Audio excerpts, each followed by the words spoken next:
Factorisation উৎপাদক বিশ্লেষণ course দেখি 8.3 for class 9 serial number 1075 question number 1 t to the power 9 minus 5 1 2 এর কারণে উৎপাদক বিশ্লেষণ করতে হবে।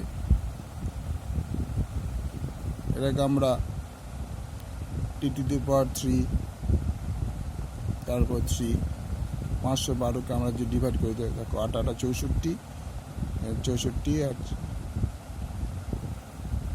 64 কাট দিয়ে 4 32 দিয়ে 512 তার মানে 8 হোল কিউব। তাহলে চেয়ারটা কোন ফর্মুলার মধ্যে a cube plus b cube.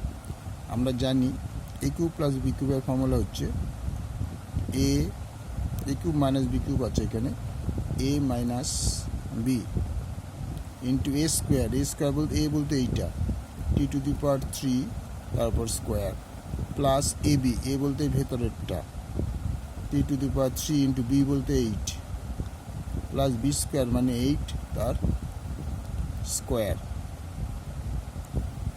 তাহলে এটাকে আমরা আবার কিউবের ফর্মুলায় ফেলতে পারবো t to the power whole cube plus 2 to the power whole cube.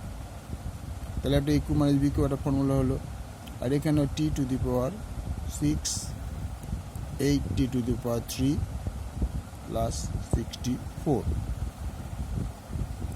তাহলে আমাকে এটাকে আবার সেই a কিউব মাইনাস b কিউবের formula a cube minus b কিউবের ফর্মুলা ছিল a মাইনাস b স্কোয়ার মানে টি এর উপর square plus ab a into b plus b square হচ্ছে 2 এর উপর স্কোয়ার। অর্থাৎ এইটা a কিউব মাইনাস b কিউবের ফর্মুলাটা হচ্ছে পুরোটা।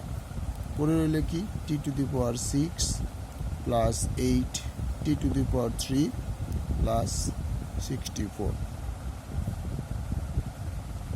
তাহলে অ্যান্সার হয়ে গেল